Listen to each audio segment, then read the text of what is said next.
ئێوارەی چوارشەممە سەرۆک دۆناڵد ترامپ بڕیاریدا کە ئورشەلیم وەک پێتەختی ئیسرایل بە فەرمی بناسێت واتە یەکەم سەرۆکی ویلایەتە یەکگرتووەکان ئەو کارە ئەنجام بدات لە وەتای ئیسرایل لە ساڵی 1948 زاینی دامەزرا. پێشەوەی سەرۆک ترامپ ئەم ڕاگەیەندنە بدا، سەرۆک وەزیری ئیسرایل لەم بارەیەوە خۆشحاڵی خۆی دەربڕی کە ئورشەلیم وەک پێتەختی ئیسرایل ڕابگەیەندرێت. پێناسەی مێژووی نیشتیمانی ئێمە هەر ڕۆژە و بە تایبەتی ئەمڕۆ گەلێک دەربڕینی گرنگی هەیە. هەڵبەت درنگانێکی ئەمڕۆ وتەیەک سەبارەت بە ئورشەلیم دەڵێم. پێشتریش گەلێک لە خەڵکی ئورشەلیم سەبارەت بەو هەڵوێستەی ترامپ کاردانەوەیان نیشاندا.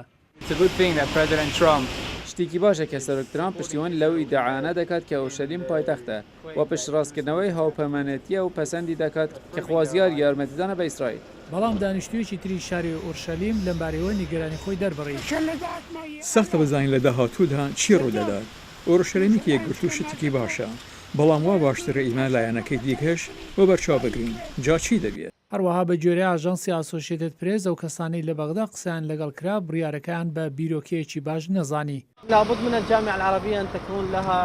کۆمکاری عەرەب دەبێت بە محکومکردنی ئەو بڕیارەی ترامپ سەبارەت بە گواستنەوەی باڵێۆزخانەی ئەمریکا بۆ ئورشەلیم نەخشێکی کاریگەر و گرنگی لە پەسەند نەکردنی ئەو بڕیارەدا هەبێت. ئەوان دەبێت بە جددی داوا لە ئەنجومەنی ئاسایش بکەن کە ئەو بڕیارە ناڕەوایە بەرامبەر بە ئورشەلیمی داگیرکرا و پەسەند نەکەن. لەلایەکی دیکەوە حکوومەتی فەلەستین پێوایە ئەو بیرۆکەیە یارمەتی بە پرۆسەی ئاشتی ناکات. هەڵبەت سەرۆکی ئەمریکا تەلەفۆنی مەحموود عەباسی کرد و لە ئەو مەبەستە ئاگاداری کردەوە. سەرۆک عەباس پەسەند نەکردنی ئێمەی سەبارەت بە ئەو هەنگاو و سەرنجەمە نالەبارەکانی بۆ پرۆسەی ئاشتی واتە چارەسەری دوو وڵات بۆ سەرسەقامگیری و ئاسایشی تەواوی هەرێمەکەی بۆ باس کرد. پێشتریش نوێنەری شاندای فەلەستینی دەڵێت ئەو هەنگاوی ئەمریکا بە پێچەوانەی پشتڕاستکردنی 26 ساڵ لەمەوبەرە و ئەوەش خەنجەر لێدان لە پشتەوەیە.